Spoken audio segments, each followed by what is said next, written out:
আজ আমি বানাবো আলু দিয়ে নিরামিষ সবজি আর রুটি। এর জন্য আমি আলু এরকম করে গোল গোল করে কেটে নিয়েছি এবং ধুয়ে নিয়েছি।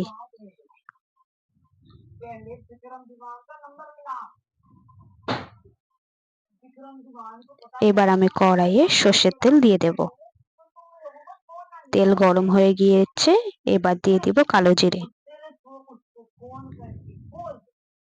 এবার আমি দিয়ে দেব দুটা চেরা কাঁচা লঙ্কা। এবার আমি কেটে রাখা আলুগুলো দিয়ে দেব। স্বাদ মতো নুন দিয়ে দেব। এবার নেড়ে আলুগুলোকে আমি হালকা লাল করে ভেজে নেব।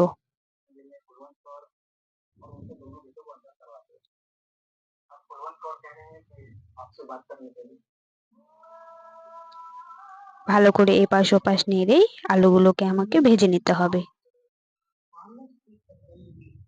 আলুগুলো হালকা লাল হয়ে এসেছে, এবার আমি দিয়ে দেব পরিমাণ মতো হলুদ গুঁড়ো। এবার আমি দিয়ে দেব ছোট চামচের 1 চামচ জিরে গুঁড়ো এবং গরম মশলার গুঁড়ো।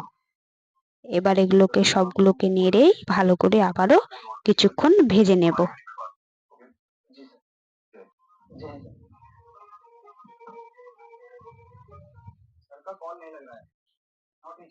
আলুগুলো আমার ভাজা হয়ে গিয়েছে, এবার পরিমাণ মতো আমি জল দিয়ে দেব। জল দিয়ে নেড়ে এবার আমি ঢাকা দিয়ে দেব। ততক্ষণ পর্যন্ত ঢাকা দিয়ে রাখবো যতক্ষণ না আলুগুলো আমার সেদ্ধ হয়ে এসছে। এবারে আমি আটার জন্য নেব 1 কাপ আটা।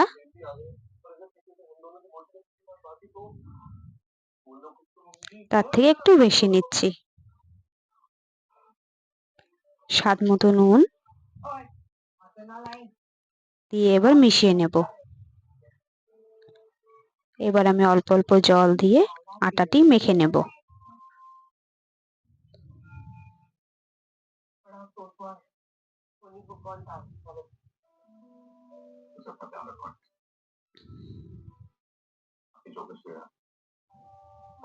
আটাটি আমার মাখা হয়ে গিয়েছে, এবার রেখে দেব।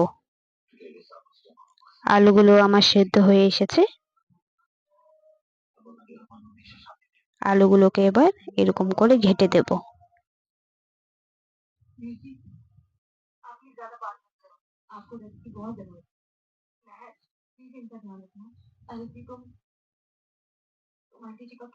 ভালো করে আলুগুলোকে ঘেঁটে দিতে হবে।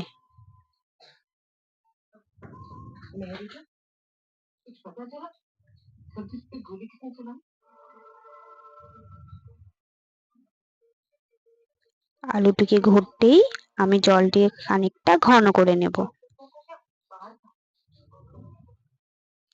ঝোলটি আমার অনেকটাই ঘন এসেছে, এবার আমি উপর দিয়ে দিয়ে দেবো ধনেপাতা কুচি।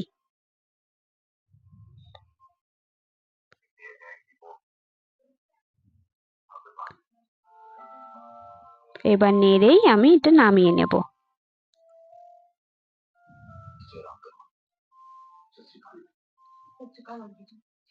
এবার আমি রুটিটি বানিয়ে নেব। আটাটি থেকে আমি ছোট ছোট করে লিচি কেটে নিয়েছি।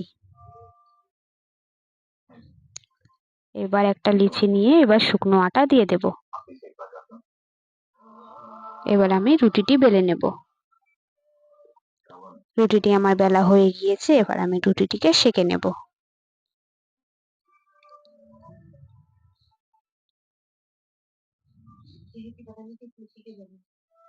ভালো করে রুটিটিকে সেঁকে নিতে হবে।